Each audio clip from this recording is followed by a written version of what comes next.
কোয়েল আসছে, আমার সঙ্গে কথা হয়েছে। হ্যাঁ, তুই ওই মেয়েটাকে কেন ডাকতে গেলি মিঠিল বলতো? মানে আমি বুঝতে পারছি না তুই কেন ডাকলি ওই মেয়েটাকে। আমি তো তাই বৌদি ভাইকে বলছিলাম, আমার তো মাথা ঠিক থাকবে না, আমি কিন্তু যা খুশি তাই বলে দেবো বলে দিলাম। দেখো, ওর তো অধিকার আছে আসার, ওর সঙ্গে দুদিন পরে বিয়ে হবে, আর আজ বাবিলের এই অবস্থা, ওকে জানাতে হবে না বলো?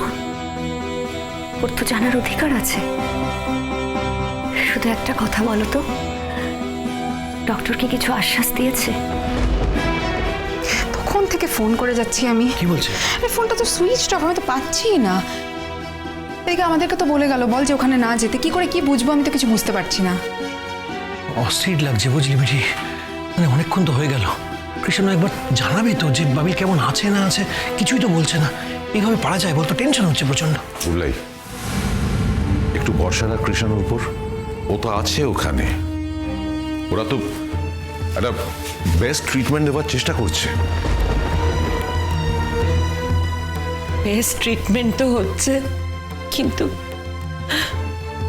কিন্তু সেই ট্রিটমেন্টে ও যদি সাড়া না দেয়, তাও যদি ও না বাঁচে, ওর যদি একটা কিছু হয়ে যায়, যদি অঘটনটা ঘটেই যায়, আমি কি করব? আচ্ছা, আমার জীবনেই কেন একের পর এক এরকম হতে থাকে বলো তো? একটু শান্তি পেলাম না। আমি কি করেছি আমি, বলো তো? কি করেছি আমি ঠাকুর?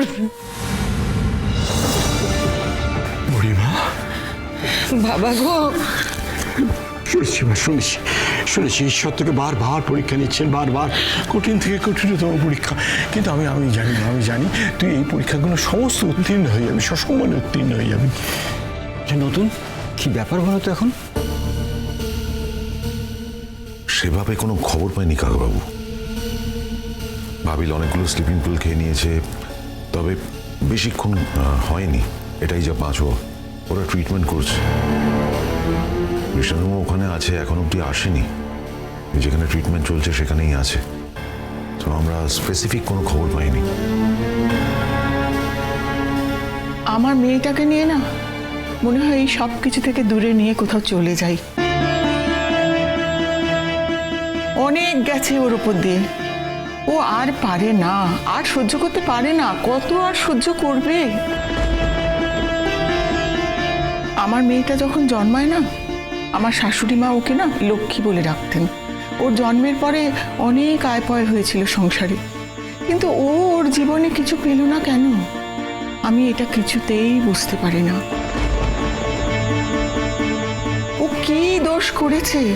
এত করে সবার জন্যে, 3টে ছেলে মেয়েকে এত সুন্দর করে মানুষ করেছে, কিন্তু আমার মেয়েটার কপালে সুখ শান্তি নেই। বুড়ি, কেঁদো না বুড়ি, এভাবে কেঁদো না, মনটা শক্ত করো। তুমি মন শক্ত করো, আমি বলছি বাবিল ভালো হয়ে যাবে। মানে জিজ্ঞেস করছিলাম, বলছি অনন্যাদিদের খবর দেওয়া হয়েছে? চিরসখা সোম থেকে রবি প্রতিদিন রাত 9টায় স্টার জলসায় ও জিও হটস্টারে।